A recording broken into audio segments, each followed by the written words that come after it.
saranam gacchami, sangham saranam gacchami.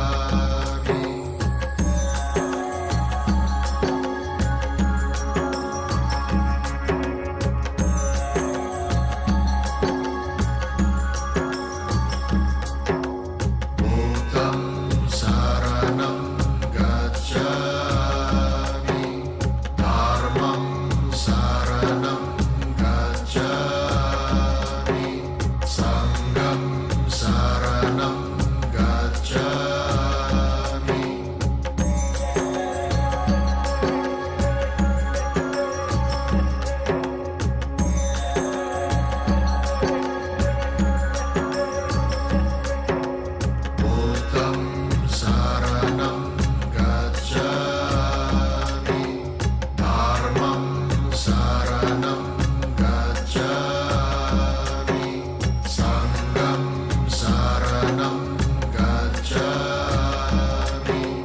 Buddham saranam gacchami, dharmam saranam gacchami,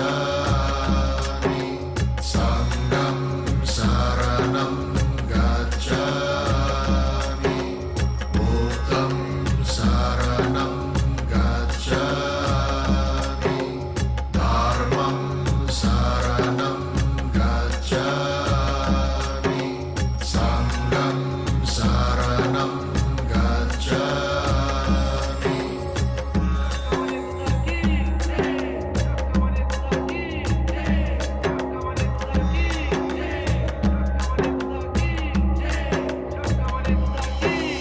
Buddham saranam gacchami, dharmam saranam gacchami, sangham saranam gacchami. Buddham saranam gacchami, dharmam saranam gacchami, sangham saranam gacchami. Buddham saranam gacchami, dharmam saranam gacchami, sangham saranam gacchami. Buddham saranam gacchami, dharmam saranam gacchami, sangham saranam gacchami.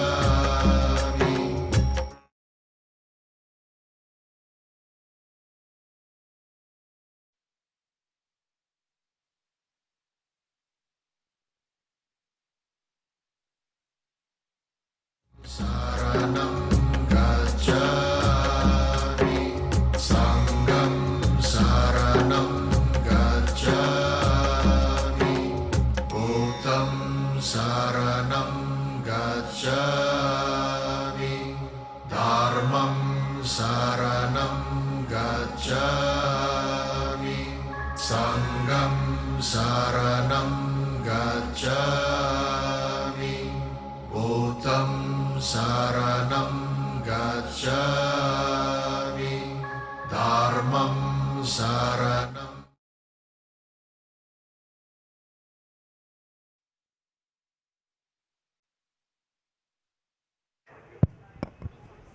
All right, good evening, everybody. Welcome back to the main hall and welcome back online. So today we'll be welcoming Singha Rinpoche back to the main hall to give us the English Dharma teaching. So before that, let us welcome Anila to lead us in the prayers before teaching. Anila, please.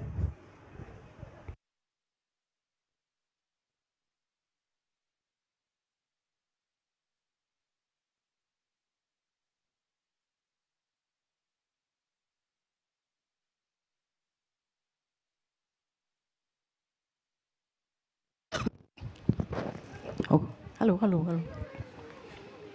Okay. Okay, let's do the prayers now. Homage to Buddha, Dharma, and Noble Sangha, and all the beyond auspicious realms of the 10 directions, when all appearance and existence is completely pure, its nature spontaneously perfect. May all be auspicious for us.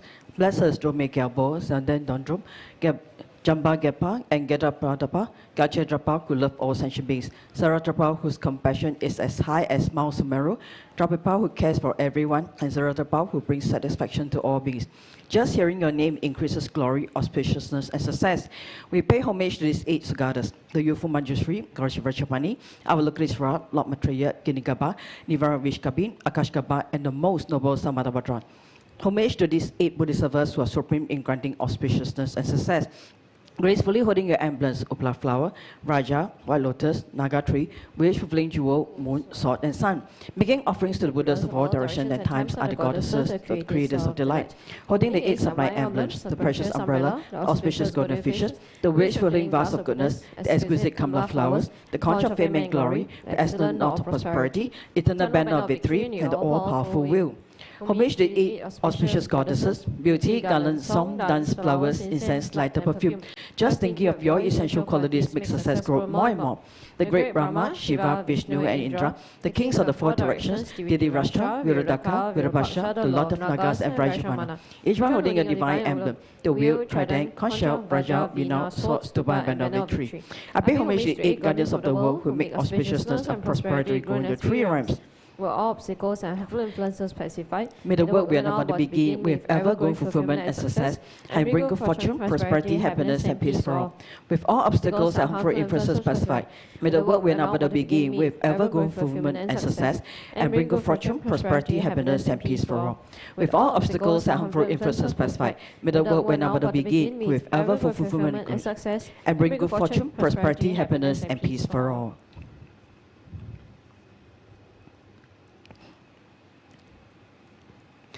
Umahum, umahum, umahum. Om Sambara, Sambara, Vimana Saramahajavahum. Om Smara, Smara, Vimana Saramahajavahum. Om Sambara, Sambara, Vimana Saramahajavahum. Om Smara, Smara, Vimana Saramahajavahum. Om Sambara, Sambara, Vimana Saramahajavahum. Om Smara, Smara, Vimana Saramahajavahum. Om Sambara, Sambara, Vimana Saramahajavahum. Om Smara, Smara, Vimana Saramahajavahum. Om Sambara, Sambara, Vimana Saramahajavahum. Om Smara, Smara, Vimana Saramahajavahum.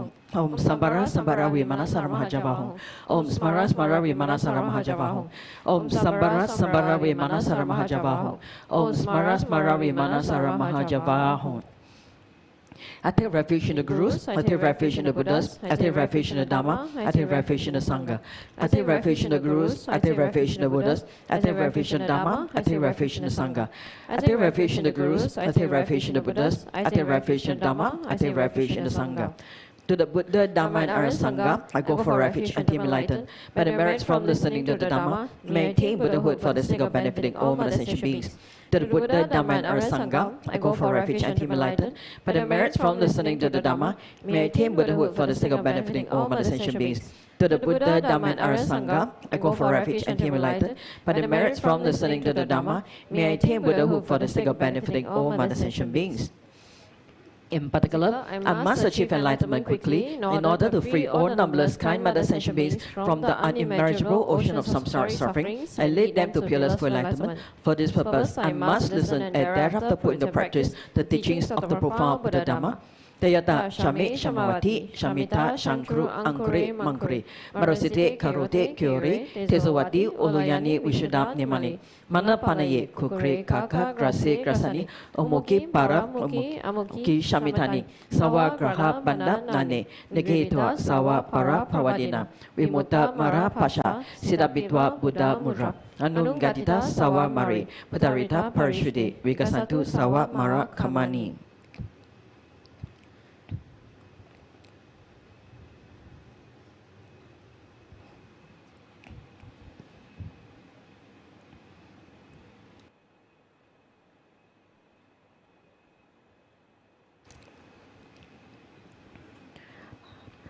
I prostrate to gathering of Dakinis of the 3 places, coming from supreme holy sites or space enjoying, who have the powers of clairvoyance and magical emanation, and regard practitioners as the offspring. Aka Samarata Shadarasa Mariyape. Aka Samarata Shadarasa Mariyape. Aka Samarata Shadarasa Mariyape. Tayata Gade Gade Bargade Parasam Gade Buddhiye Soha. Tayata Gade Gade Bargade Parasam Gade Buddhiye Soha. Tayata Gade Gade Bargade Parasam Gade Buddhiye Soha. To the power of the great truth of the words of the exalted three jewels, may all adverse conditions be overcome. May they become non-existent. May they be pacified. May all the evils such as enemies, obstacles and hindrances and adverse conditions be pacified. Shatim Kriye Soha. May the 80,000 types of obstacles be pacified. May we be separated from adverse harmful conditions. May everything conducive be obtained, and by the auspiciousness of everything good, may there be excellent happiness here and now. May all sentient beings achieve extraordinary superior happiness and its causes. May all sentient beings be free from the unbearable sea of suffering and its causes. May all sentient beings never be parted from the bliss of civil liberation. May all sentient beings be free of all bias, attachment, and anger to near ones and aversion to others. To accomplish my own and others' aims, I generate the altruistic intention to attain enlightenment for the benefit of all sentient beings. To accomplish my own and others' aims, I generate the altruistic intention to attain enlightenment for the benefit of all sentient beings. To accomplish my own and others' aims, I generate the altruistic intention to attain enlightenment for the benefit of all sentient beings. Reverently, I posture with my body, speech, and mind, and present clouds of every type of offering, actually offered to mentally transform. I confess all my negative actions, accumulated sins, beginner's time, and rejoice in the virtues of all holy and ordinary beings. Please remain until samsara ends, and turn the wheel of Dharma for sentient beings. I dedicate all the virtues of others and myself to the great enlightenment.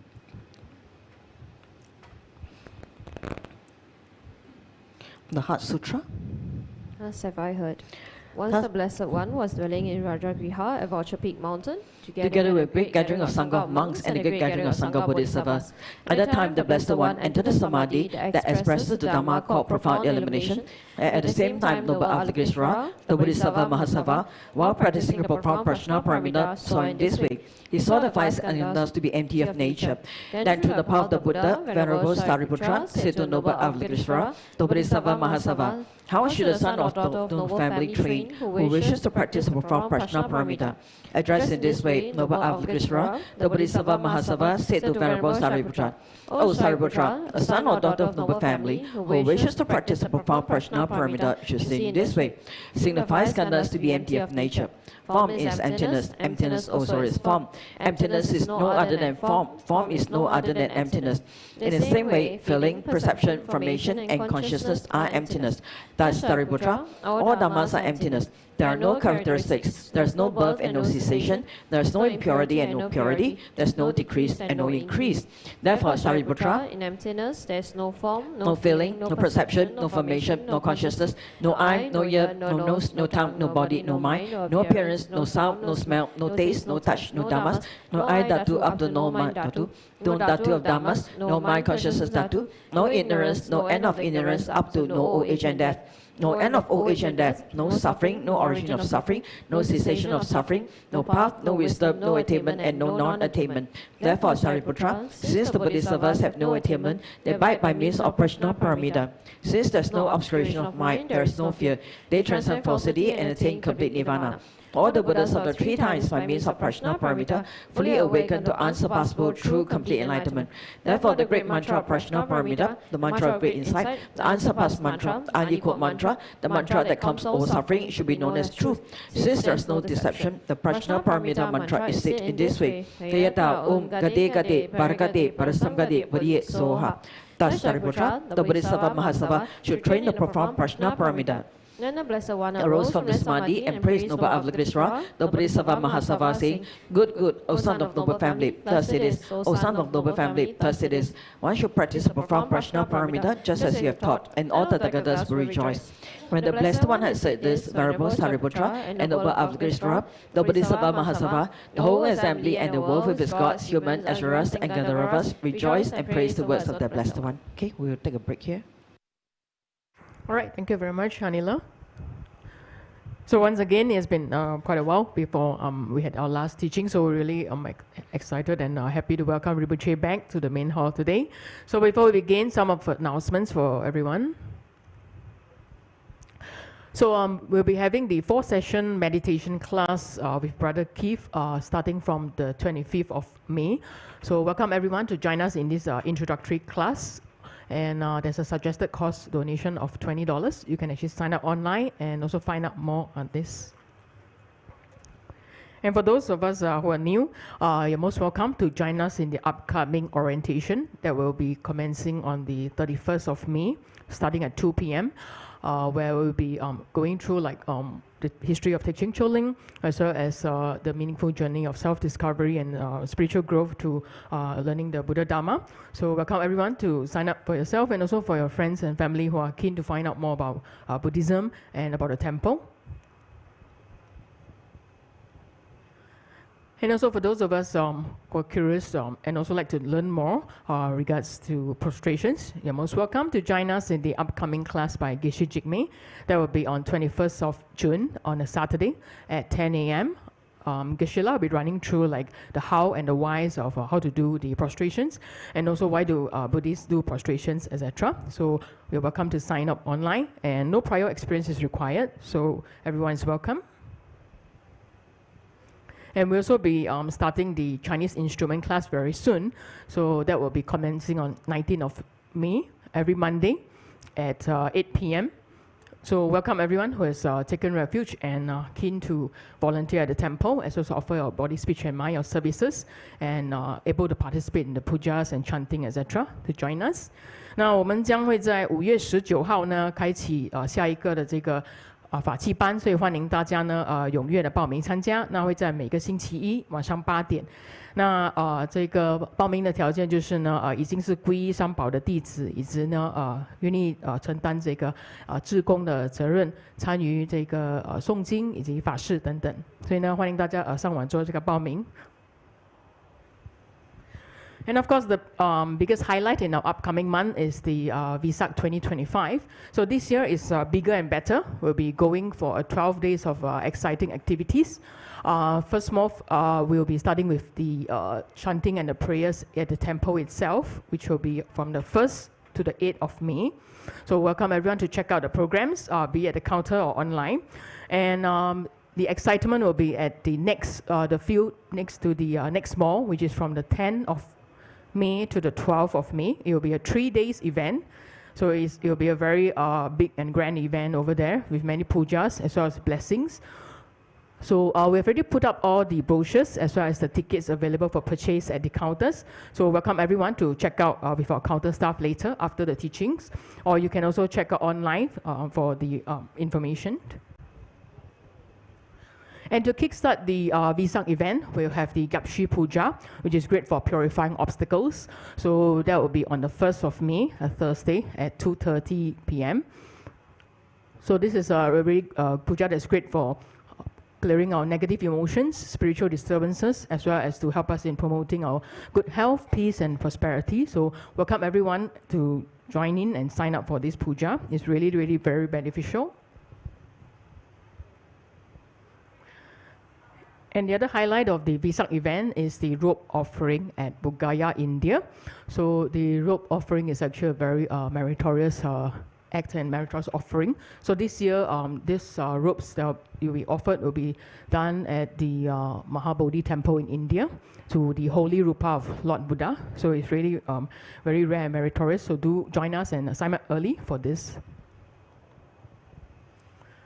And as mentioned just now, this year we are having a bigger Vesak celebration. That will be at next to the NEX, which is the next mall, the field over there. So we have exciting events like there will be pirate ships and all the carnival rides. There will also be fun bites for everybody, as well as pujas and blessing events, as well as everyone's favorite, which is the animal blessing night. So welcome everyone to join us. Bring along your family and your friends to join us in this year's Vesak. So to find out more about all these Vesak events and latest updates, right, you can actually sign into our Telegram or our Facebook, where we'll be publishing the latest. And also the temple is undergoing this fundraising, so welcome everyone to sign up for this fundraising offerings, including like the bricks, the cement, as well as the sand. And there are many, many other meritorious offerings, including the Atisha Stupa, the plug. So you can check out more information online, or you can speak to our fundraising ambassadors or our counter staff. Thank you.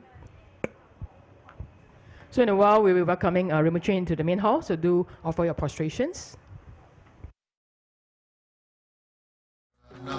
Gacchami, Dharmam Saranam Gacchami, Sangham Saranam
saranam gacchami.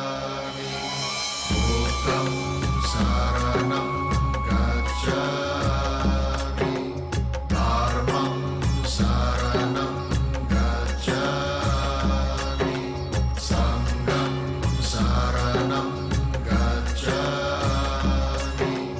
Buddham saranam gacchami. Dharmam saranam gacchami. Sangham saranam gacchami. Buddham saranam gacchami. Dharmam saranam gacchami. Sangham saranam gacchami.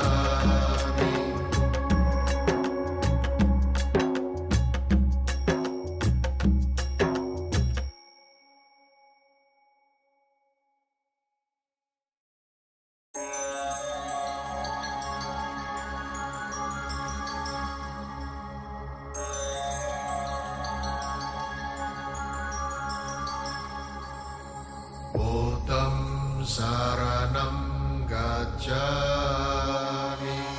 Dharmam saranam gacchami. Sangham saranam gacchami.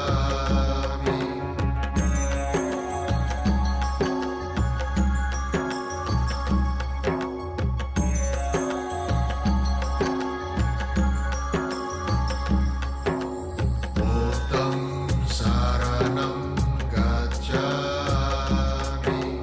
Dharmam saranam gacchami. Sangham saranam gacchami.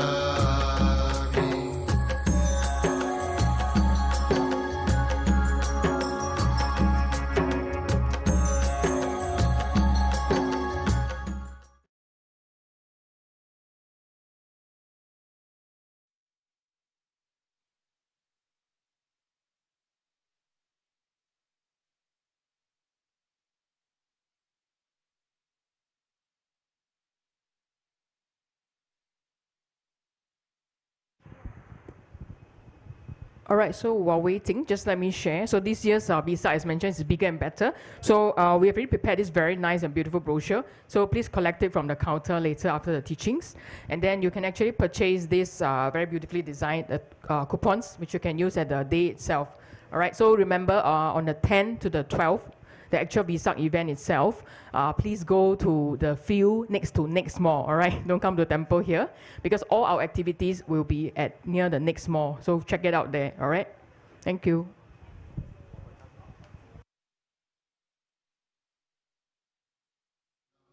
Gacchami. Sangham saranam gacchami. Buddham saranam gacchami.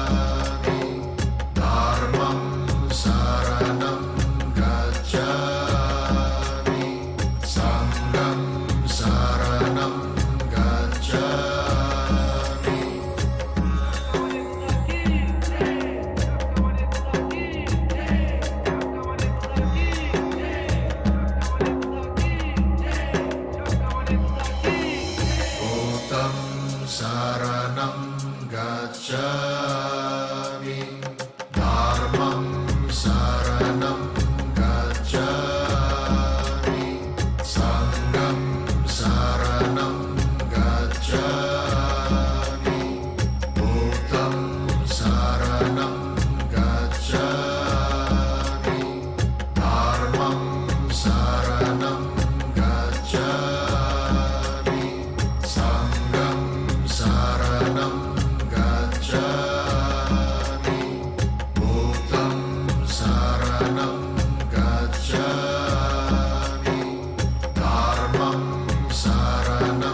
gacchami, Dharmam saranam gacchami,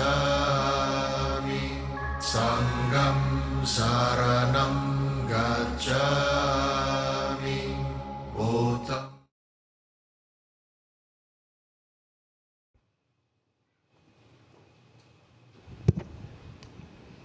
Okay, let's all recite the 7-line prayer. Hong Hu Yin Yu Gi No Chan Sam Pe Ma Ke Sa Dom Bo La Ya Chen Chu Gi Mo Ju Ne Pe Ma Ju Ne She Sudra Ko Du Kan Ro Mam Bo Kro Ke Ki Je Su Dap Tru Gi Ching Gi Lap Chi She Su So Guru Pema Siddhi Hong Ogin Yogi No Chansam Pema Kesa Dombola Yatin Chogi Odrune Pema June Shesudra Kodu Kandro Mambo Kro Keki Jesu Laptrungi Chingi Lapchi Shesu So Guru Pema Siddhi Ho Ogin Yogi No Chansam Pema Kesa Dombola Yatin Chungi Mudrune Pema June Shesudra Kodu Kandro Mambo Kro Keki Jesu Daptrungi Chingi Lapchi Shesu So Guru Pema Siddhi Ho. Please offer 3 prostrations.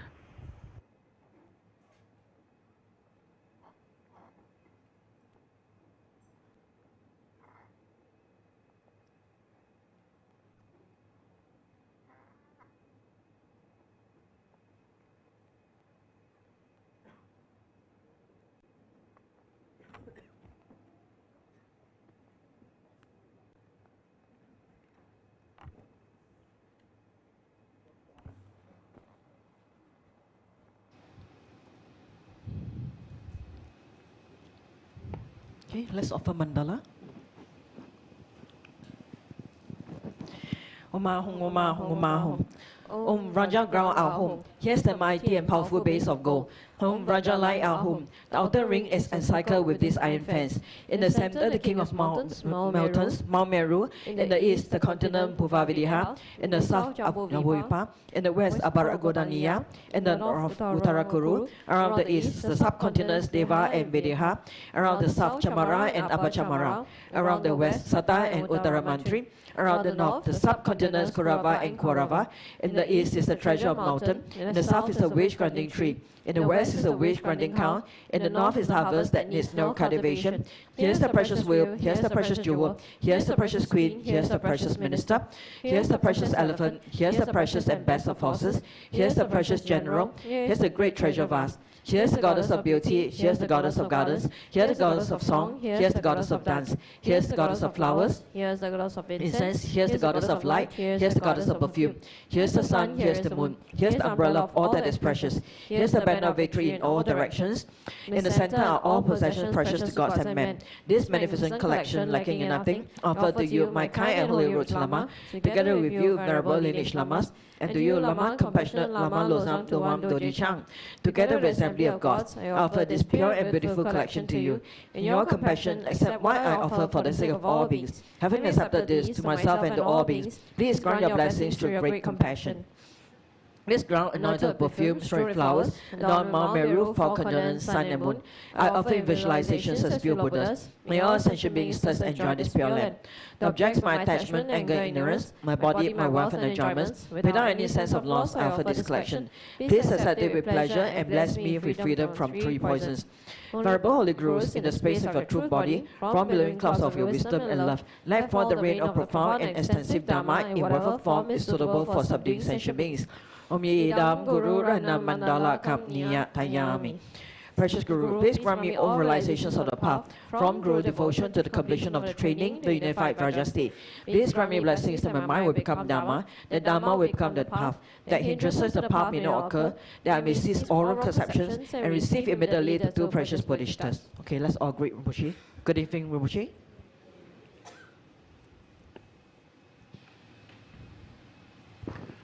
Good evening. So,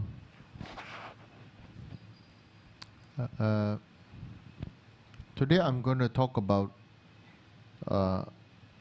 what I have been observing since my time in India. And in my observation, they came to have this some of my thoughts about practitioners, about practitioners like ourselves, and how we think that we are practicing, but what are we really practicing? It is very easy to say we are practicing Buddha Dharma. It is very easy to say that we are practicing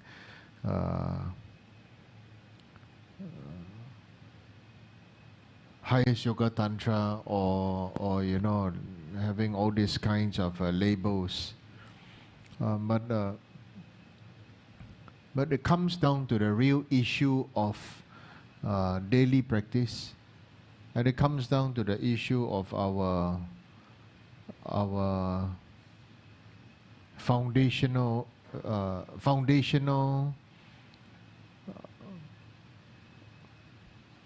values that we hold.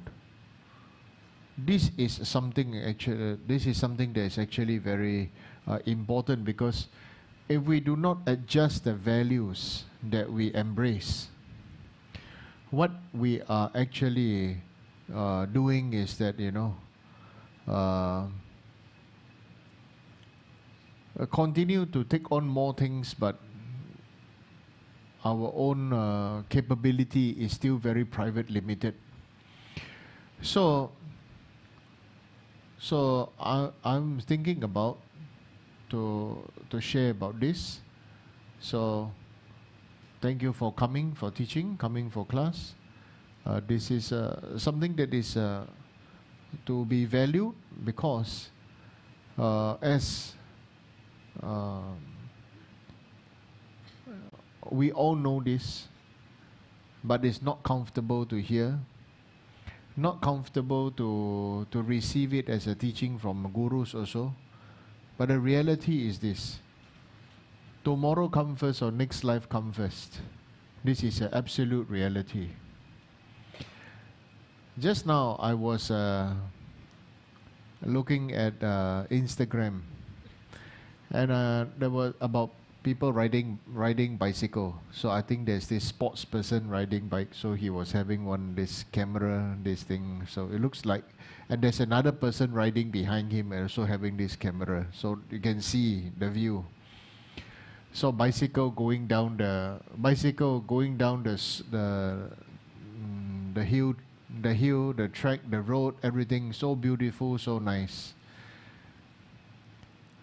I think the person in front at that moment got attracted by the beauty of the view. In 1 second, he lost control, flipped over, fell off the hill, and then they can see that because he's wearing the camera, no, or rolling down. Don't say him. I see already. My heart also cringe for him, you know. And this really, at that time, I think, oh, it's true.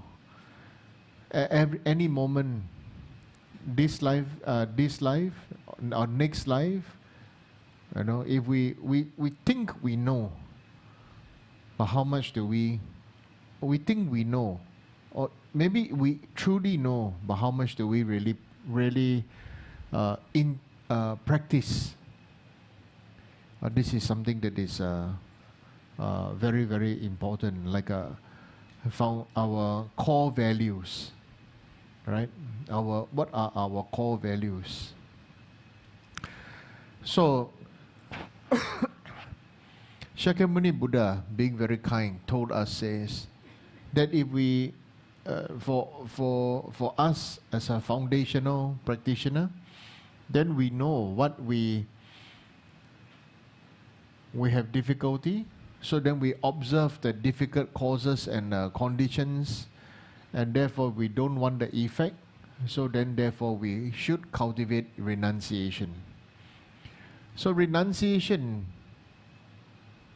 very much misunderstood by many people, is to abstain from doing it at all.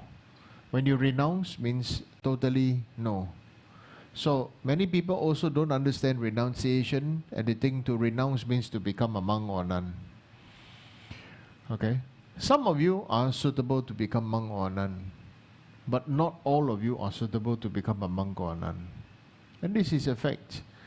To be a monk or a nun, also you need to have merit. Some people may have very strong aspiration, very strong wish, very strong this and that, but didn't have the merit to become a monk or a nun. Right? So, for that is the reason why we really should appreciate and cherish the ordained Sangha member. Number one, keeping the vows, right? Keeping the commitment, and is only foundational. The core value, or what makes the difference between a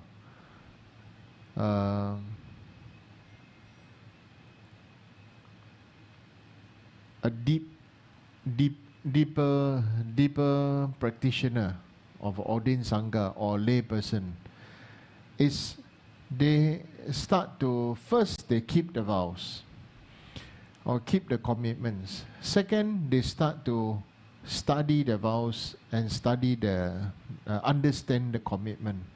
Third is beyond the vows and beyond the commitments, because they start to realize.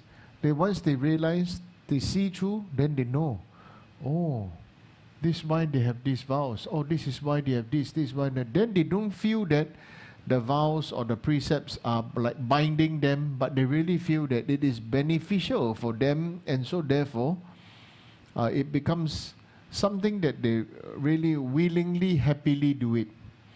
For example, I give you a good example is what I heard Yi Zhen say before.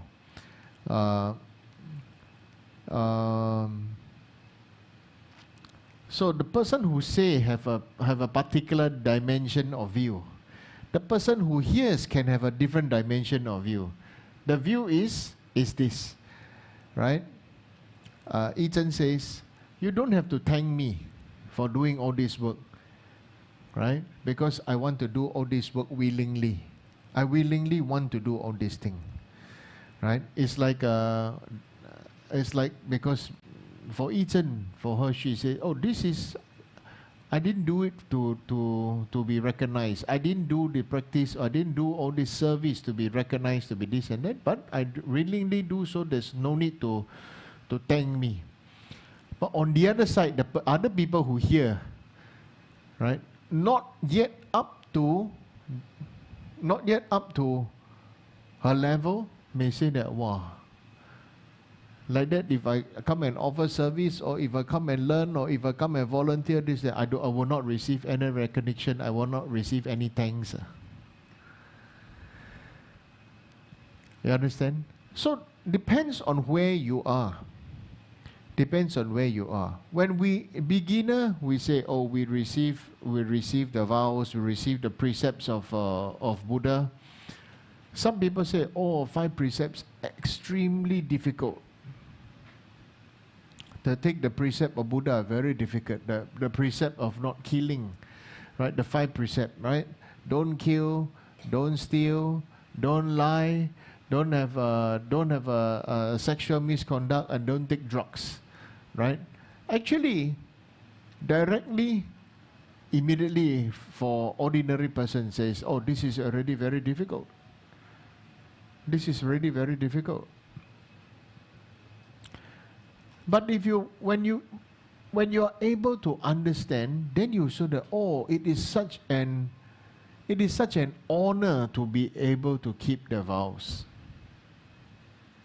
It is such an honor to keep the vows. It is such an honor to practice Guru devotion. It is such an honor to do Guru yoga. It is such an honor to keep the vows and the precepts, on the words of honor that one has received from one's Guru. Why? On a different part, on a different viewpoint, one sees, everybody knows, right? It is very easy to start a business and not easy to preserve a business. It is very easy to do something, right? And then very difficult to continue with something, right? And it's very easy to get married, but very difficult to sustain a marriage, right? It's very easy to have a wedding, and very difficult to sustain a marriage, right? Or some like this. So when we understand what is the meaning of all this practice, okay, then fundamentally your core values will start to shift. Because for many of us, it's really so much about how much I have to give up. Why I have to give up. How much I have to give up. Right? And so when we think about how much I'm going to lose, it is not going to be fun or happy to cultivate Buddhism. Right? Because we think about how much we have to lose. But the reality is, if you practice Buddhism, you are going to lose. Right? Number one is you are going to lose your fixated identity. Right? Number two, you are going to lose your anxiety. Number three, you are going to lose your jealousy. Number four, you're going to lose your anger. Number five, you're going to lose your judgmental views. So you are going to lose, but you could see it in a good way. Right? But most of us, we don't dare to embrace. So that's why I'm going to talk about this today. So first thing first is we talk about the renunciation part. Renunciation has always been something that is a pain for many people. Especially when we talk about Buddhism, we talk about to renounce. It causes a lot of anxiety. It causes a lot of fear. It causes a lot of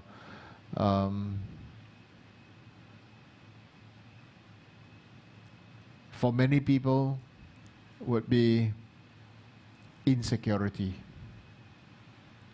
Okay? Because it seems that I am surrendering my rights to the Buddha as a person, or to surrender my rights to the Guru, surrender my rights to the Buddha when I say I renounce. And so therefore, we have a very strong idea and attachment to who we are today. Okay? Who we are today causes a lot of problems. Or the idea of who we are today does cause a lot of problem. Most of us already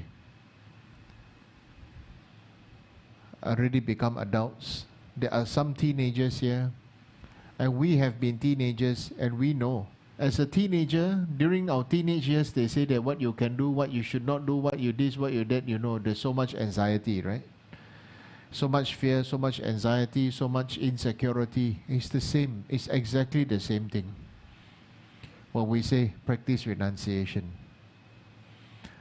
So, today I want to introduce a new word that really should lead you to adjust your core value to understand what is renunciation.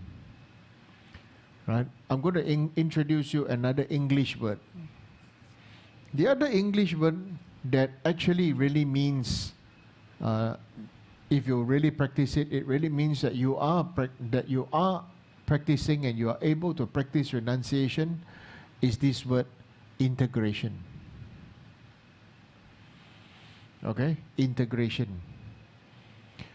If you do not practice renunciation, you cannot accept another person, another idea, another being. Isn't it? Integration means what? What does integration mean? English teacher? Kishi Jigme probably won't understand. What's integration? Combine. Okay? Mix together, right? It becomes like water and oil. Okay? Integration. For example, a good example would be Geshe Jigme, when he come attend teaching, he is cultivating or practicing integration. Why? As a Geshe, he doesn't need to come attend teaching. Isn't it? He doesn't need to. But he come anyway. So that means he's integrating, he's releasing the idea of I am Geshe. Or I am monk, I am nun, I am this, I am that, I have great knowledge, I have this, I have that. Some people go learn a Buddhist foundation course, then diploma course, then master course, and this and that. Then after, I know a lot, I this, I that. Then on, this is my group, that is your group, and this and that. Then this is not renunciation. What is renunciation? Being, something that we all are needing and using, and or even, for lack of a better word, is abusing it, has always integrated us. You know what is that? You know what is that? Huh? Your phone? More than that.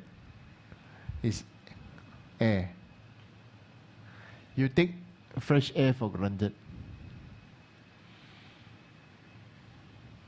Right? So when in somebody asked me in Buddhism, somebody asked me to explain emptiness. So I say, oh, your emptiness, my emptiness different. Your emptiness is nothingness. My emptiness is like the space in front of me, like this air. Inside this air, there's oxygen, there's this and that. And so therefore, this air is the very building block of life. Right? So integration is the very building block of renunciation. Imagine if the brick did not renounce itself. No matter how much you try to put the bricks together to build a wall, the brick stands out and say, no, I don't accept this cement, I don't accept this, everything in this and that. The brick is pure identity. The brick felt, I have been taken out from the ground, I have been mixed, and I have been shaped, and I have been burned, and now I have become a brick. Finally, I have become a brick. Isn't that what we are? Finally, I have become a brick. 佢變石頭啊，磚頭啊，唔是石頭，磚頭。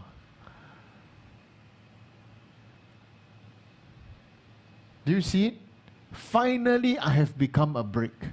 Now you have to put me to be with the other bricks and still put more wet cement on me, and after that, then I have to, I want to be myself, my identity, my this, my that. And that is primarily the Western mindset. Everything based on me, myself, and I first. Okay?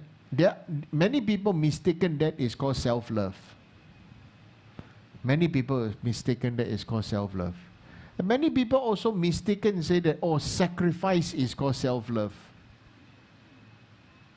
Sacrifice myself is called self-love. And for Asians, many Asians feel that self-sacrifice so that others can live well, this is called a virtue. Isn't it? We need, as a Buddhist, we need to have a middle path. We need to have a middle path. And this middle path is called integration. Alright? And so when it comes to integration, integration is also the root of the path of renunciation. Right? Integration is also the root of the path of bodhicitta. Why? Because you want to become, it's a spirit of enlightenment. You know, to become, to practice bodhicitta is very much like being an explorer. You explore the mountains, you explore everything. You go out and like being like a traveler, being like an explorer. You go off the beaten track. Everybody may say you go like this, go like this, go like this, but because you have a different luggage bag, you realize everybody say do like this, but you have a different luggage bag. You have a different food. You have a different amount of money. Isn't your tour going to be different? Right? You have a different amount of money. That person got more money. He say, go do like this. You realize when you go down there, oh, I don't have that kind of money. Right? So that's why accumulating merit is so important. We really cannot afford to just think that just by studying and knowing Buddhism and don't accumulate merit, don't offer our self, don't offer our body, speech and mind, don't make offerings, external offering, outer offering, inner offering, secret offering, you don't do, then you are going to be, everything is going to be very good. No, it's not going to be very good. It's going to be worse. So, the idea of bodhicitta is actually having an explorer mindset, okay, or adventurous mindset. It's just the other, come to the real world in the sense of the word, in the real world, it's going to be what you are bringing along with you. Some bring backpack, some take hard case luggage bag, right? Some have hat, some no hat, some have high-end hat with a sun, they can have anti-UV and stuff, some don't have. Some have but don't have UV. So all these kind of things is there. In the sense, in the real world, in our real practice. That's why you face your condition, right? So it's not going to be the same. Other people are going to complain. Everybody is going to complain. Integrate that into our world. This is the world of samsara. Samsara is not going to be like that. We are born into samsara. It is like that. And so what is the ultimate nature of samsara? What is the ultimate nature of samsara? We say we want to be liberated from samsara, but if you do not know what is the ultimate nature of samsara, you cannot be free. You cannot be free, I cannot be free, nobody can be free. Right? So I tell you now, the ultimate nature of samsara is that we are all taking things too real. Okay?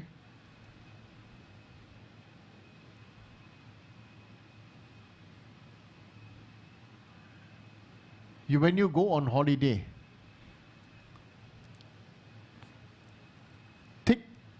take it that when you go on holiday, when you see different things happen and this and that, do you go and argue, quarrel and fight with people when you're in other people's country? Will you? Right? when you go on holiday, right? Will you go and get involved in other people's family problems, gangs, and then this and that? When you go on holiday, do you put a lot of money, go and invest in anything that you do not know and stuff like that? Will you? You won't, right? Then why are we doing this to ourselves here? We overly invest so heavily in what we feel is real, what we feel is this, what we feel is that, and then everything is revolving about ourselves, our family, our identity, our clan, our race, our this and that. This taking things too real in human life. That's why we are tired of life.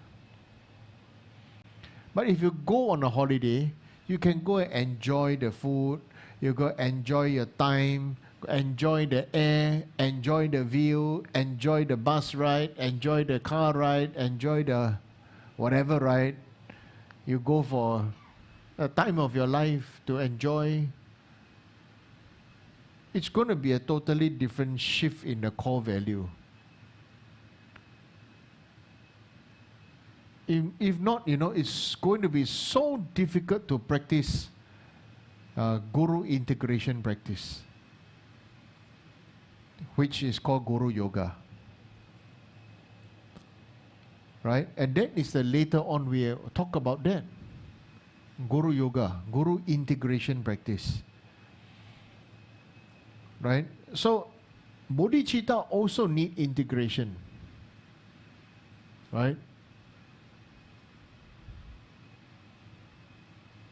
Because it cannot be that and it cannot be like when you go on a holiday, I don't like this country, I don't like this place, I don't like the food, I don't like the people, I don't like the culture, I don't like this, I don't like that. Do people go on holiday having like this kind of thinking? Yes. Why? Because they go on holiday, they say, I like the food at home better, I like at our country weather better, I like this better, I like our home, I like this area. All complain.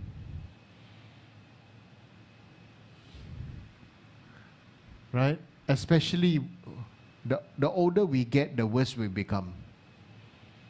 Every time we think that I can cook this better.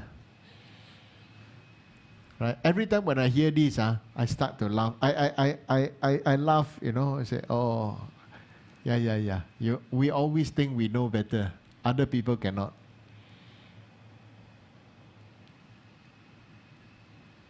Right? Can you see it? Can you see it coming now? Can you see like the jigsaw puzzle, everything coming together? So why are we suffering? We are suffering because we hold ourselves as being too real. When we hold ourselves as being too real, next thing we hold our thoughts to be too real, our values to be too real, our everything to be too real. That means only you are right and other people are all wrong.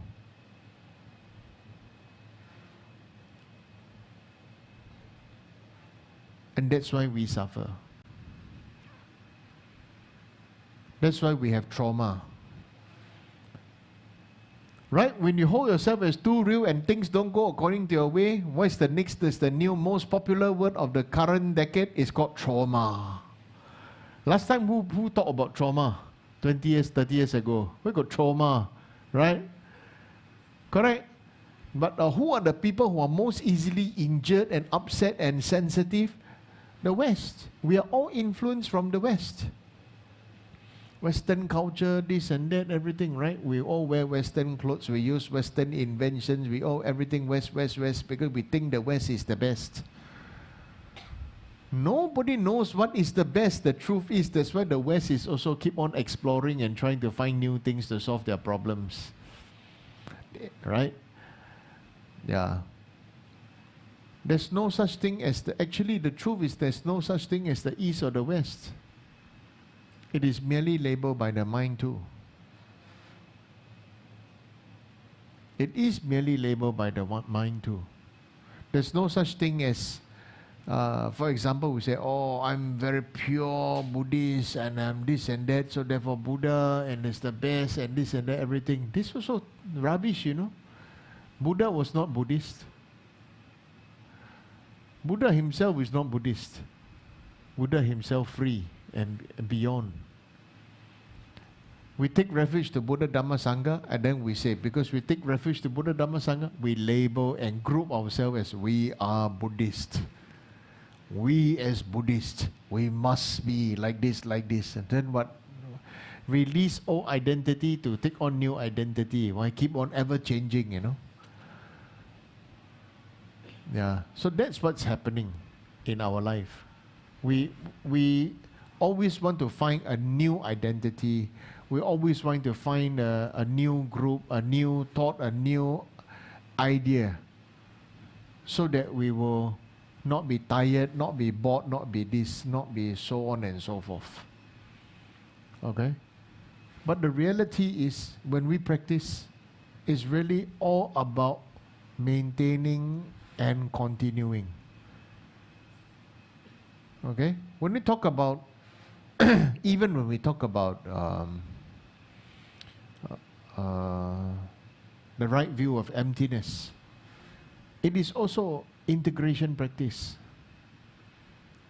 Right? You have to integrate growth.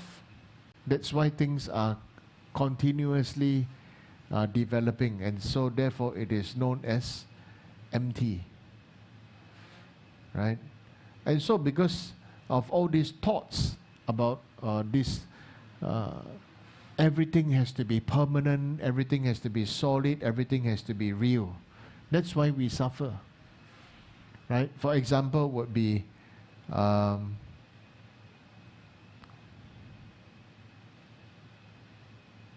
maybe the door wants to be open or what? Right? So why do we suffer? Why do we suffer so much? Because we keep on don't want to change. Correct? We keep on don't want to change. We keep on thinking that by not changing means everything means becoming very stable, very solid, very this and that. Right?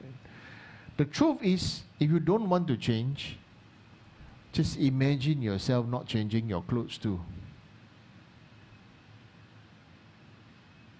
Isn't it? Just imagine yourself not changing your clothes too. Right? So that's the myself, when I like to explain about emptiness, about everything is impermanent, right? Emptiness is not nothingness, but emptiness means you understand that whatever thing that you can see that is solid does not purely exist from its own side, but because anything that can be created is the result of integration of multiple factors and multiple factors, conditions. If it's bread, it's ingredients. If it's a computer and parts or thing, will be components and parts and wires and stuff, so on and so forth. Okay, so this is something that's very important, right?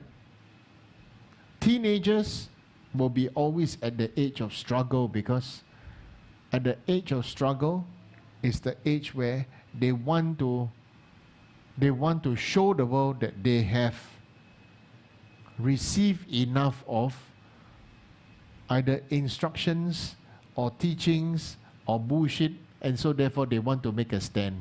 Oh, I'm already like this, I'm already like that. And so therefore for teenagers, is first thing how to spot a teenager. Very easy, right? Hear the things they talk. Right? When teenagers talk, when somebody talk, you can actually spot a teenager, you know. Well, the teenagers will always be criticizing, the teenager will always be self-righteous, the teenager will always be poking fun at others, the teenager will always be blaming others, will always be faulting others, the teenagers will always be trying to make themselves look and feel good and stuff like that, right? The truth is we are all like that, those teenagers. We are just, when the older we are, we become better at masking it. Right? So, the truth is, when we are practicing this word integration, integration means accepting beings as they are. Integration also means we accepting ourselves, we acknowledging ourselves where we are. We must acknowledge ourselves where we are. Okay, because if we don't acknowledge ourselves where we are, we will always think that we are correct. And for many teenagers and for many people, actual age teenagers or many people like us, the first thing is to, if we can run away, we'll run away. If we cannot run away, just become like ostrich and put our head under the ground and let time pass. And it is a fact. So how do we know that a person starts to have a deeper relationship with him or herself and a deeper relationship with their own Dharma cultivation? Is when they start to take responsibility for their own emotion and actions. Right? We don't like everything is somebody else's fault or this and that, or I'm sure you know better than me. Everything is somebody else's fault because of you, because of this and that. And I want to. We have to be like this, like this, like this. If you didn't do like this, like that, then it becomes then you are mistake, you are mistake, you are mistake, and it becomes really then it's difficult to have a meaningful relationship with all sentient beings. What is the meaning of a deeper, meaningful relationship with all sentient beings? It means we have to accept and we have to acknowledge where we are ourselves. Because we are also that very sentient being. Okay? Yeah, we are also the very Shen being. Right? Shen being. All of us Shen being. But how can you not be so sentimental about everything? Is when you acknowledge, yes, this is where I am now. At least right now, I am acknowledging it. I integrate awareness into my life. Instead of the light to shine on the outside, I start to hold the light within myself. Okay? So there's a difference when you say to be the light. Are you the holder of the torchlight or are you the lamp? Okay, are you the lamp or the lantern or are you the torchlight? Torchlight only see outside, cannot see himself. Okay, light for that matter is awareness, but light for that matter is also see inside or see outside.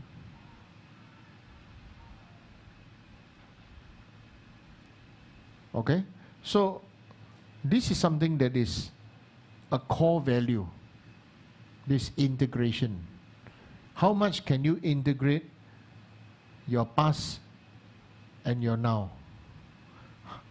If you don't integrate first your own past and now, okay, and have an acknowledgement of your past, you cannot change anything about the past. That's the one thing you cannot change.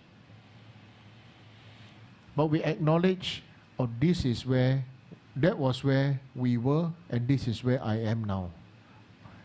Have I evolved? Emotionally, have I evolved? How have I learned to do things in a different manner? Okay? Do things in a different manner is the most important thing. Because everybody say practice make perfect. No. I already said before many times, practice does not make perfect. practice make bad habit. Practice just makes habit. If a person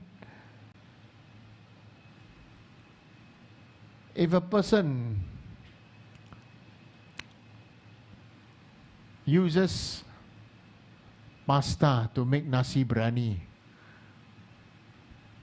macaroni to make nasi biryani, and he every day use macaroni to make nasi biryani, you can imagine that, right? He's practicing it, no? He practice make every day, you know. Yeah.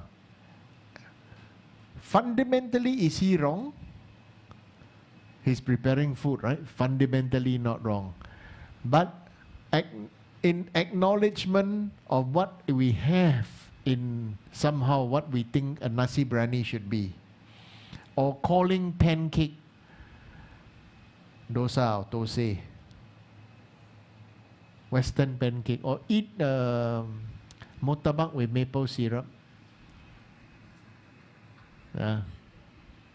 Fundamentally not wrong, is food, but somehow in our mind just we think it's right, funny, right? It's the other day I was in China, I was watching television, then people were introducing, oh, durian is very good and this and that, you know, so after you eat the durian fruit, the durian shell, cut away the thorns, the inner part there, chop to pieces and boil chicken soup.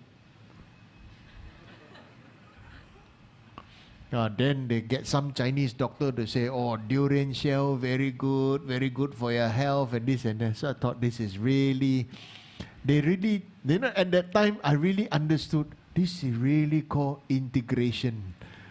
They can integrate anything according to their mind or their belief or how they this and that. So if they can integrate and do it that way, why can't we use this skill of integration towards Dharma for ourselves? Why can't we do that? We can. We just need to just do it. Okay, so perfect practice, say become perfect. Also practice also make either perfect mistake or perfect blunder. Right? Imagine using cooking char kway teow with spaghetti bolognese sauce. It still can be char kway teow. Technically not wrong, right? You use kway teow to fry and put tomato ketchup and call it char kway teow. You see? Technically not wrong. It's food. So that's why when I was young, when I saw my teacher, he ate, when many people offer a lot of food, right? And every day he take his begging bowl, and then there's a lot of food, and then he use a spoon and take everything, one spoon, everything he put inside the begging bowl, you know. Ice cream also put, bak chang also put, pancake also put, rice also put, noodles also put, soup also put, dessert also put, cake also put, everything. And then after that, in that bowl, he sit there or recite prayer, and then he offer to Buddha. Then he mix everything up in his hand, and then he eat like that.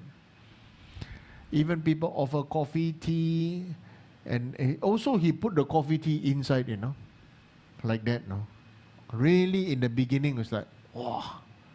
Then really, at about 9 or 10 years old, I thought he's unbelievable.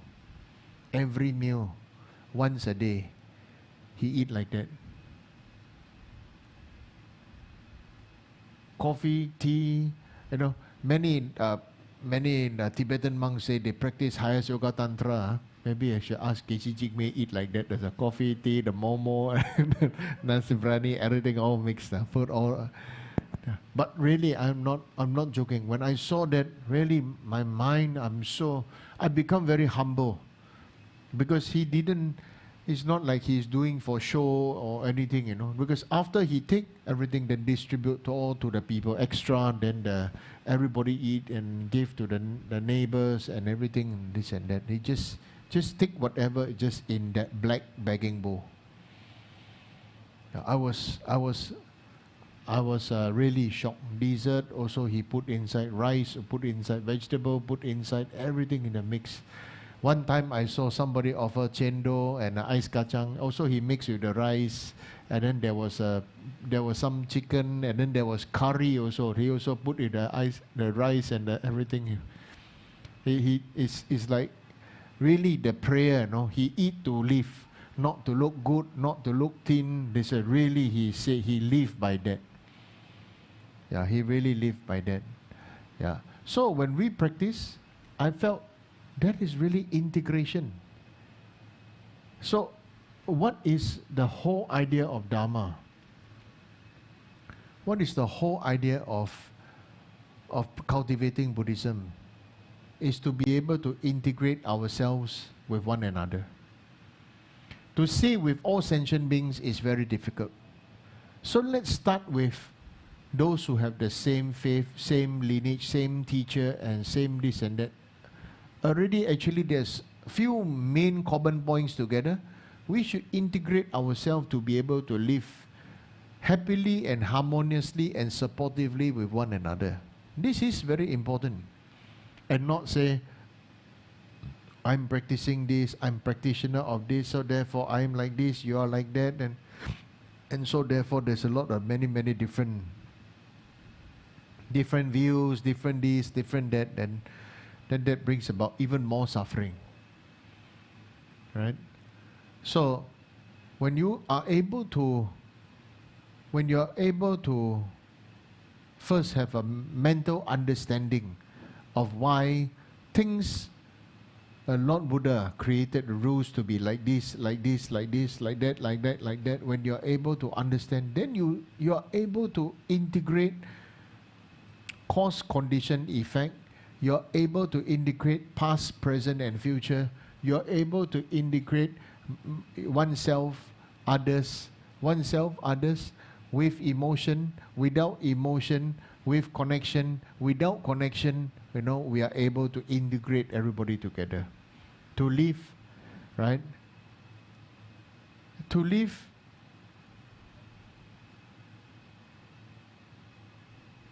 in harmony. It means we are able to understand that everybody is different, but we still can live harmoniously together. That is the real meaning of Buddha's teaching. Right? So this is what I want to say about this.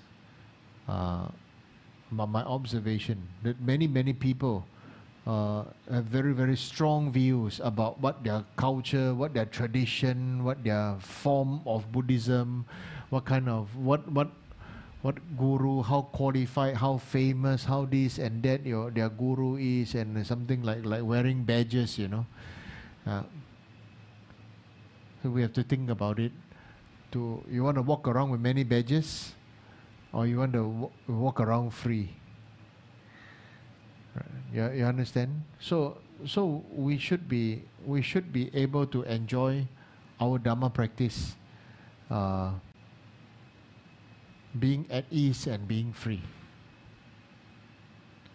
Okay? Then when we are able to do that, then we are able to really practice known as the next part is, so this is the first part. The first part is to the human world. The next part is to the Dharma world. To the Dharma world would be the world of the world. What does the Dharma world means? The Dharma world means the mandala. Right? The mandala of the deity, the mandala of the Buddhas, of the Bodhisattvas, it means you receive the teaching, receive the initiation, you enter through the eastern gate of the mandala to see the deity. Okay, you must first to be able to have the form of the deity, right? And then the form of the deity, receive the teaching and the blessing, and this as you enter into the mandala. What it really means is the guru and you and the deity are integrated, isn't it? Yeah. If you are able to combine, then you can see without fear, without mistake, and everything, then this is called pure vision.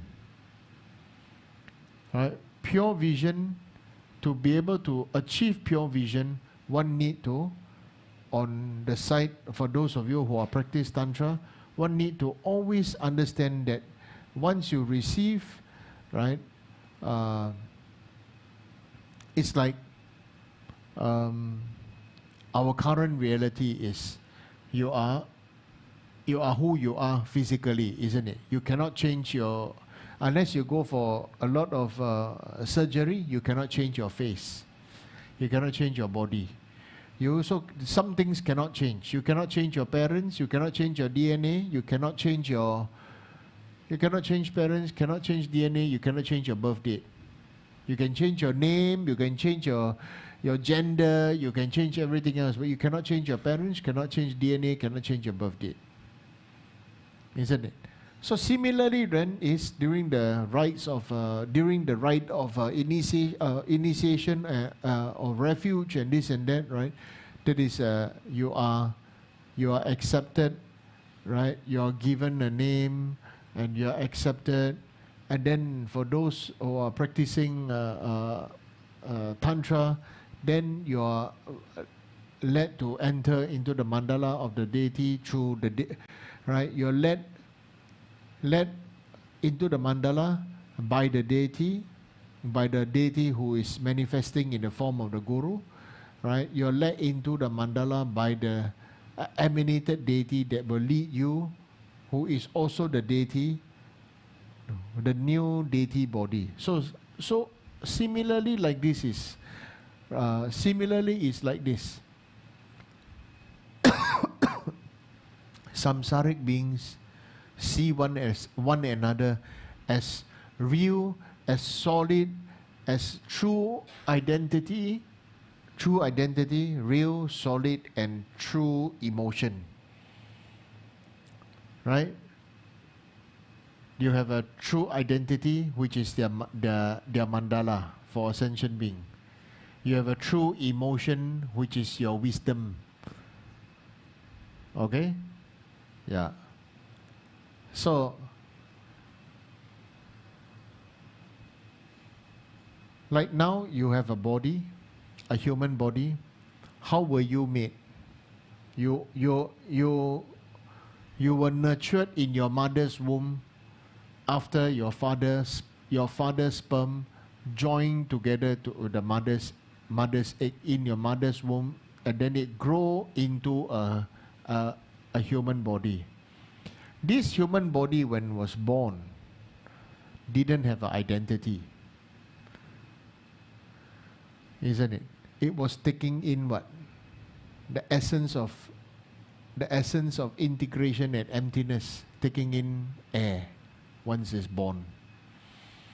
Even before born, taking the essence of integration through the mother's breathing, oxygen through the placenta and the umbilical cord, right? And then through our belly button. Then baby is fully grown, and then baby is born. Then when baby is born, baby learn by what? How did the baby learn? How did baby first learn? Sound? And what else? Drinking milk? Okay. How did baby first learn? See? Smell? Okay. Yeah. Actually, all are correct answer. But this is called external answer. Right? Because you are imposing your label of understanding, your mark of understanding onto the baby. Baby, you are learning by smell. Baby, you are learning by drinking milk. Baby, you are learning by, what was it again? By seeing. Actually, you know how did baby learn? Sorry? Feeling or mimic, okay. All are good answers, you know. But what is the essence answer? Baby learn from awareness.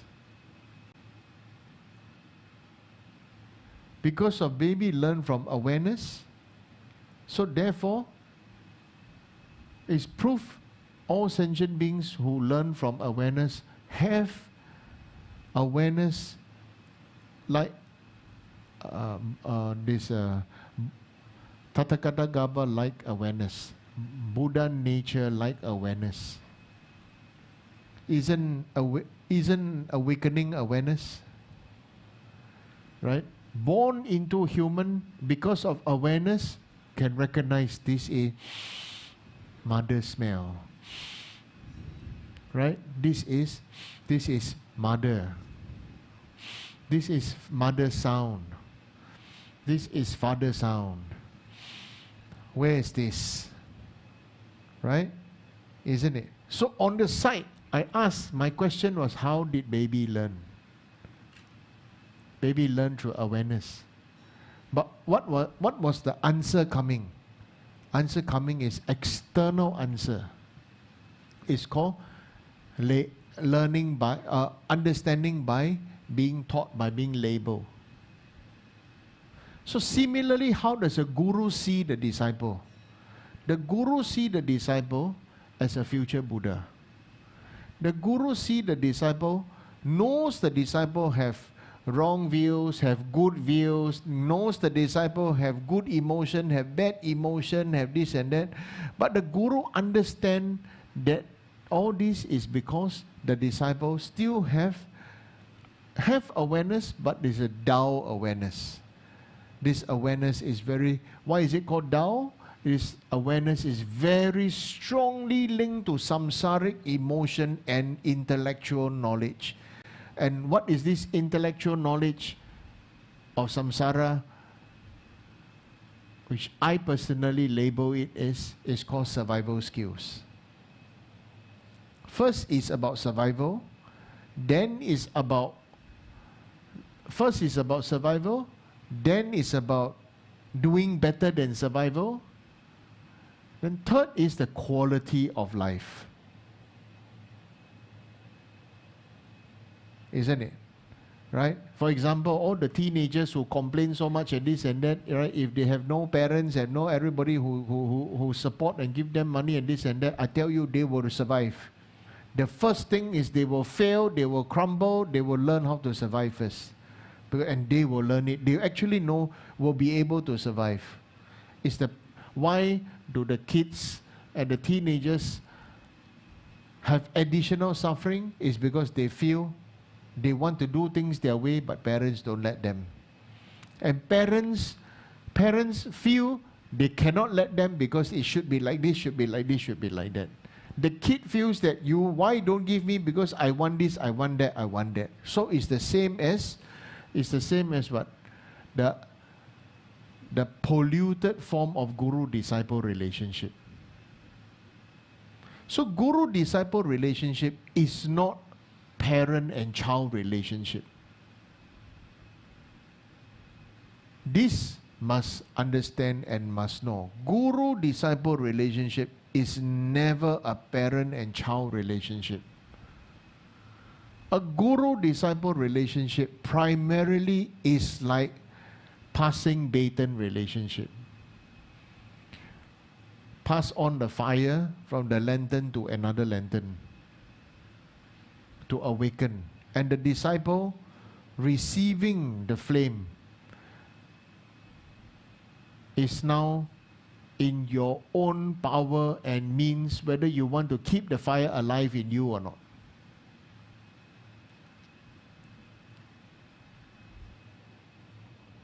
True? Right? You have your own right and your own capability and your own decision whether you want to keep this flame and light of awareness in you or not.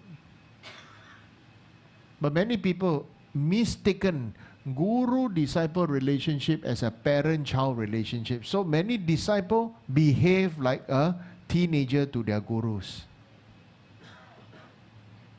And it is And the guru knows, and the guru say, this is like, they are like that because they are still in samsara. They are still going to suffer in samsara because they still haven't seen things through.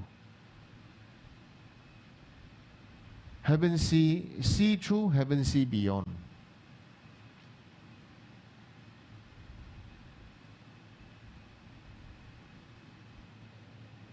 So far, any question? Understand? Okay. And going for additional classes, going for healing, going for this, going for that, is it good? Okay, it is good. As long as you know how to let it understand where, let you understand and let you acknowledge this is where you are. There's no greater way to solve your problem or our situation other than Dharma. Other than Dharma. But because of lack of merit, most of us are blind to the Buddha, Dharma and Sangha. Because of lack of merit, we cannot even see one's guru as the Buddha. Why? Because we cannot see that the guru is an emanated form of the Buddha. We cannot see. We see this ordinary human being. We see ordinary human being, he also eat, I also eat, he also sleep, I also sleep, he shit, I shit, everything same. So he is no different.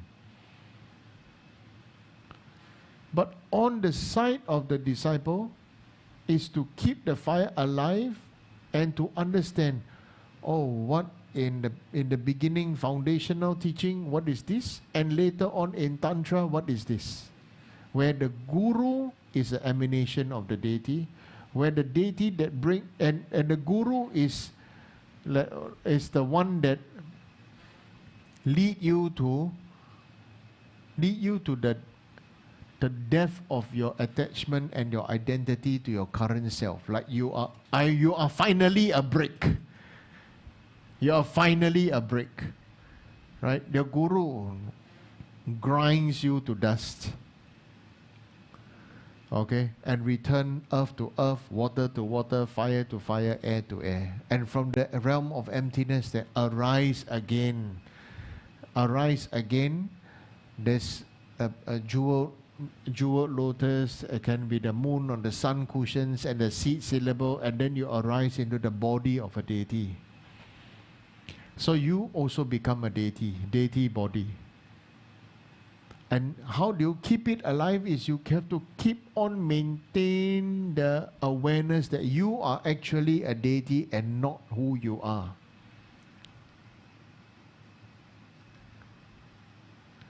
That's why in the expressions in the old text it says, you are the idam. Right? But the translation is bad. It can mean you are God. And it can also be misconstrued to say that you, like the Western ideology, you are true, you are God, you are powerful, and you exist, and therefore the world must exist, must go around you. The world turns around you. You are the eye of the storm. You are the center of the world. Right? Because the English language or whatever this human language is very difficult. You really need the guru to decipher the secret, the inner meanings of these teachings. Right? So, what does it mean when it says your body is the deity, your speech is the mantra, your mind is wisdom. Right? And so if you didn't receive initiation, your body is the deity, then you always feel on the crown of your head or in your heart can be Shakyamuni Buddha or Kuan Yin or Tara or whichever the idam that you feel very close to. And then you think, as a deity, what does the deity do? How does a deity, what will a deity do? What will a deity feel? What will the enlightened deity do? What would the enlightened deity feel? What would the enlightened deity think? How would the enlightened deity transform his mind?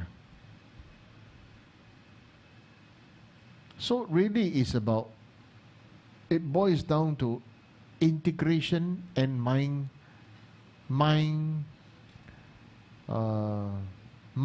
not just transformation, but mind evolution. We have to evolve your mind from a human mind, human samsaric mind, to a deity body, deity speech, deity mind. So it is an evolution. You have to evolve out of being a human being. And so that is some of the essential points of your practice, of your cultivation. And what is the practice? The practice is the perfect practice of recognizing your face as the deity, recognizing what you say as the mantra, what your thoughts, what are your thoughts, how you feel, how you manifest, how you teach, how you guide, how you everything is towards for benefit for all sentient beings, which are empty on their own side but exist due to karma. For example, somebody asked me to express what is the ultimate nature of samsara. Okay, I thought about this question. I didn't answer this person. I thought about this question for some time. So, you know who you are? I'm going to give you the answer now. What is my expression of emptiness? For simple explanation is, this person challenged me to say emptiness does not exist, and emptiness is nothingness or something like that. So I want to say like this: your human body exists or not? Did your human body became what it is today just like that?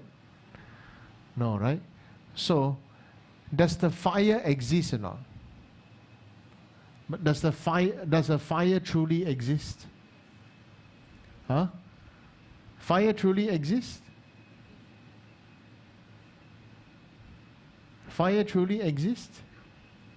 Cannot be truly exist.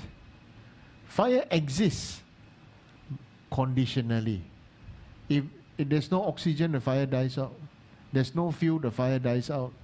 But okay, so something that is so dependent on conditions, but yet it does have qualities of its own, such as giving off light and giving off heat, right?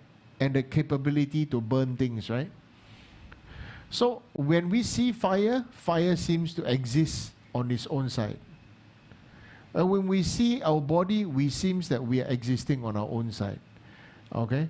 So you should think, what is ultimate nature of emptiness? Is empty nature body burned by empty nature fire. So when you're burning a corpse, when someone dies, a dead body lying on wood, firewood,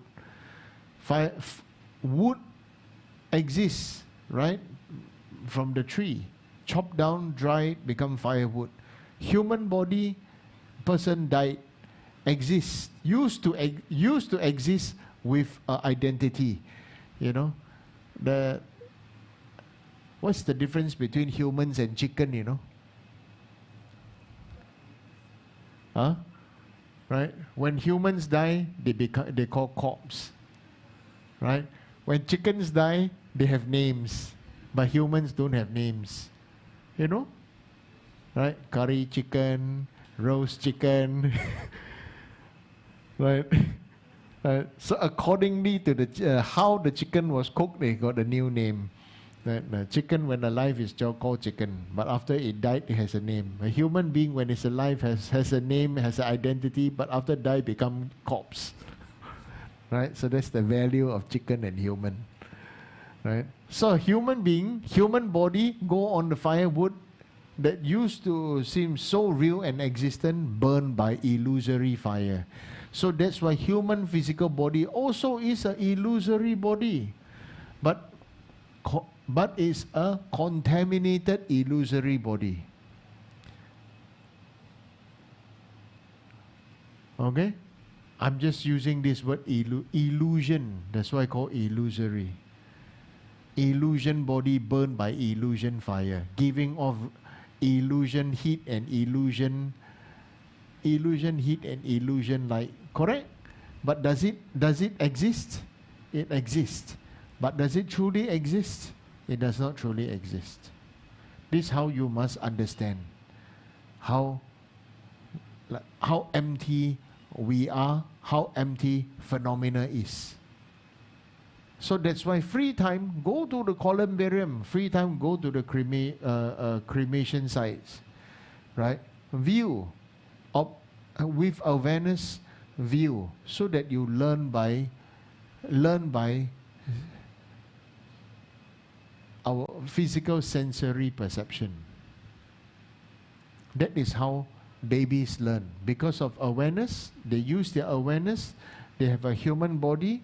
That is why through awareness and physical human sensory perception, they learn different things. Right? Like, I remember when I was 14 years old, I took a bus up to KL by myself.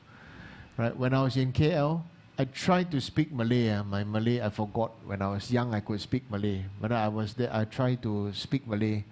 So this Indian drink seller, I went to buy drinks. So I was trying very hard to speak Malay. Then the Indian guy looked at me. 你講廣府話啦，你同我講廣府咪得咯，我唔係講唔明白。So the Indian guy was telling me to speak Cantonese, Chinese dialect, right? Oh, his slang. You close your eyes, you think his accent, tonation, pronunciation, everything perfect, better than our children. All our children, that this and that. You speak dialect to the teenagers these days, you know. Oh my gosh, right? Yeah, the teenagers really think and feel they know everything. They really think and feel they know everything. The best thing to do is just to send them away. Best thing to do is to send them away somewhere. Then they really know where is their real skill. Right? And so, my mind was thinking, oh, how to communicate to want to buy drink. And that person reached out to me and said, just speak Cantonese. After he spoke Cantonese, he said, he can speak English, he can speak Mandarin, can speak Cantonese, can speak Hakka. Right? I said, wow. I said, and can speak Malay. I said, I did this to him. I said, 我要多啲同你學啊. Right. Really unbelievable. I think he was probably 16 or 17 years old, not much older than me. Yeah, he could speak. I guess in the condition, you know, he could speak. He learned with awareness, learn through observation. Isn't it? Right? So you all do have awareness. So please make use of your awareness to attain your own breakthrough. Right? All your sufferings, according to in the expression of my guru before, all your sufferings are due to your own lack of merit. All your suffering is also due to your previous karmic seeds. If you do not learn the Dharma and have a breakthrough, you are here to sow more seeds, reap what you have sown in your previous life, okay, and to pay back whatever you have owned. So upon hearing that, it really, that time when Lama Kujuk said that to me, it really did strike a deep fear in my soul, not just my heart, but my soul. Oh my gosh, it's true. Right? So it's true. We really need to accumulate merit. And for so many of us, we think that,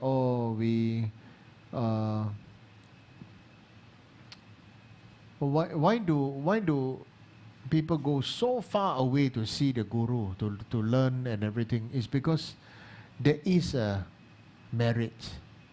Because of merit, they know how to cherish the body of guru, speech of guru, mind of guru. Right? For those who have lack of merit, they say, no need lah, watch internet law.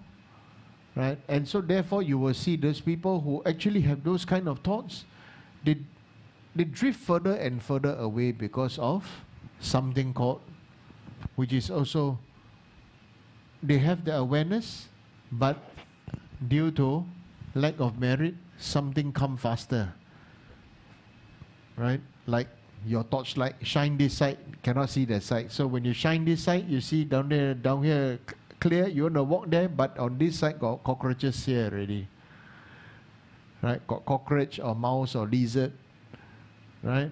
So these things, right, when you shine there, there's light, they don't come, then you turn the other way. So we really need to, for our own future, enlightenment or happiness or whatever, we really need to purify the causes of our previous negative karmic seed.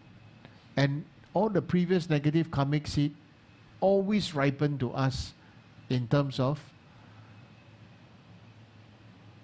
first thing, what are the things that we have against our parents during childhood? It's very clear. Okay? Very clear. How a child have the emotion against the parent. Okay? So this is the karma that this child brings back from previous life. So some can be anger, some can be this, some can be jealousy, some can be anger, some can be judgment, some can be so many different things. But this means with awareness, if you can see it, you can purify it. But if you don't have awareness, you'll be burned by it. You understand? You need to take action to start to protect yourself.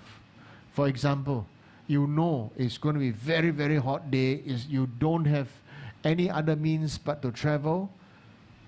What do? Take an umbrella. Walk under the shade. And you cannot always be walking under buildings, so that's why you carry an umbrella. You understand? Right? And so therefore, you don't need to be shy to be carrying an umbrella. Okay?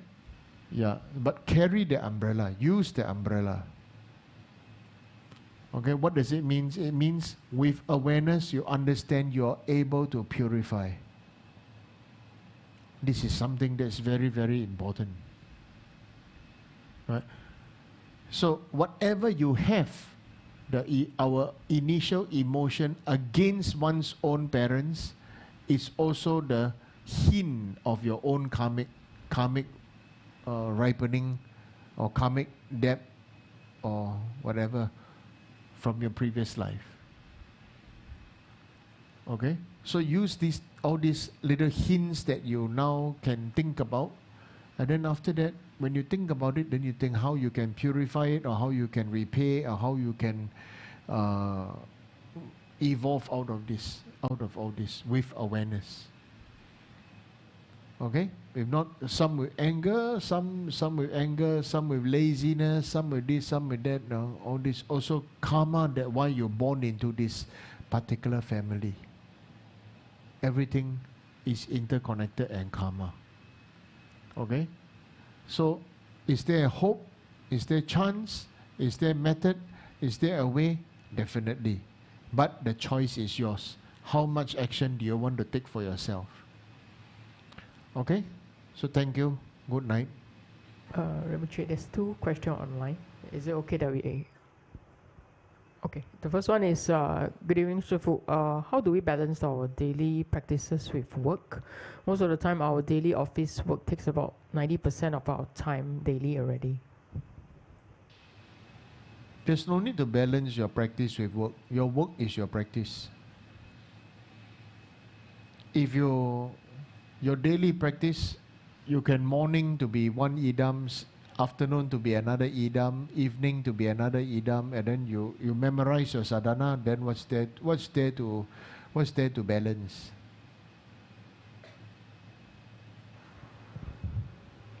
Right? Next. The second question is, may I know how do we know who is a real guru, and how do I know if they are my guru? I think it's very difficult to answer this question. Who is a real guru? You have to know. First, you have to spend the time to know this guru, and then you can does the guru know you, understand you or not? You can have many famous guru, but the guru don't even know who you are. The guru don't even know who you are. Like you can be this great Rinpoche, this great guru's disciple. I rejoice for you, but how much time are you being able to spend or to converse, to have a conversation and to understand and to receive bouts of wisdom and awakening? This is your choice, right? Who is your guru?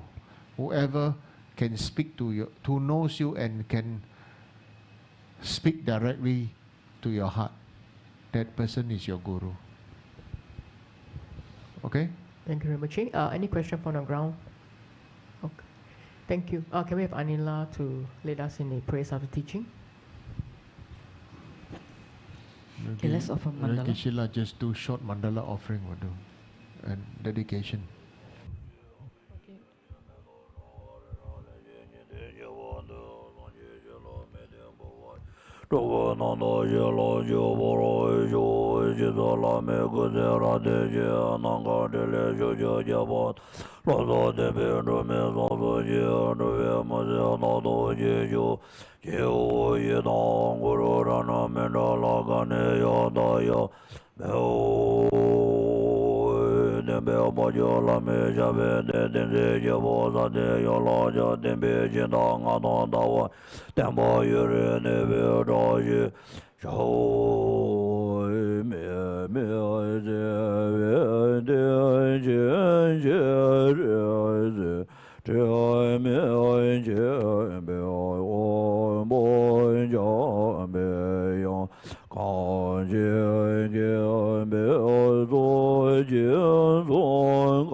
Thank you, Geshe-la. Please offer 3 prostrations.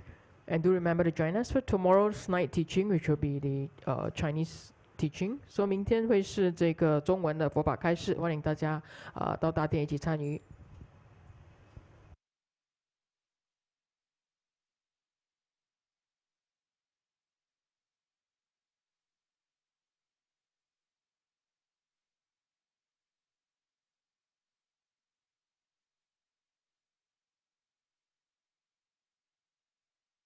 All right, thank you once again, Rinpoche, for tonight's insightful teaching. So, some announcements. So, beginning the 25th May, we'll be having the Introduction to Meditation class conducted by our Dharma brother Keith. So, for those of you interested in learning more and also to start on the journey of peace and clarity as well as self-discovery through meditation, you're most welcome to join us in this upcoming class. You can register online at the Tek Ching Choling website.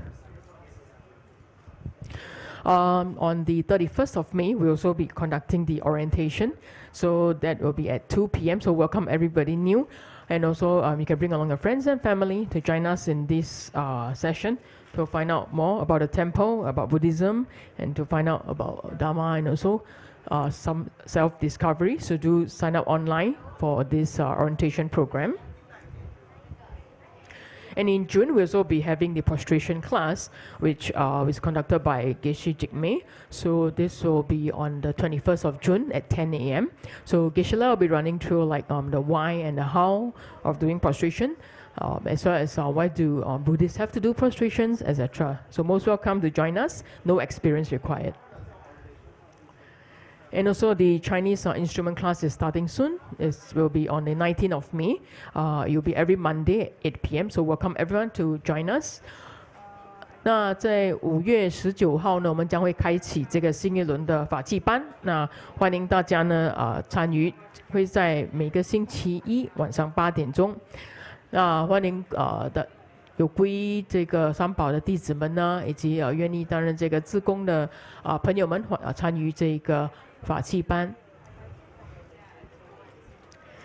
And the highlight of the upcoming month is, of course, our Vesak Prayer Festival. So this will happen from the 1st to the 12th of May. And this year is bigger and better because we're going to be having it real huge at the field at the next mall. So it'll be starting from the 10th to the 12th of May. So do remember to go to the field next to next mall on the Vesak day itself because all of our pujas, etc. will be carried out over there.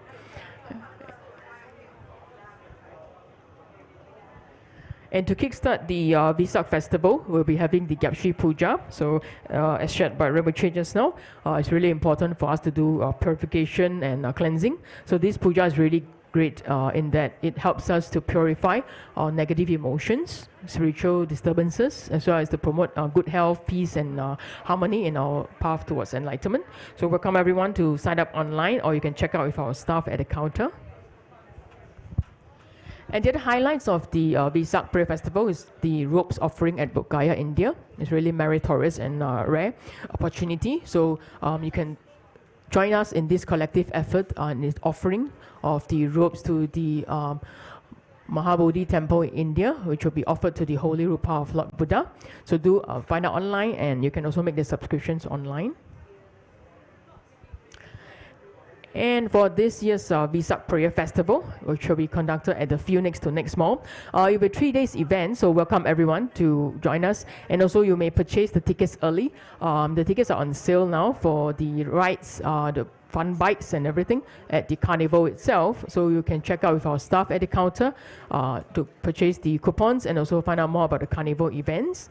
And those of you in the main hall, you're most welcome to collect a copy of the brochure as well as check out the tickets at the counters now.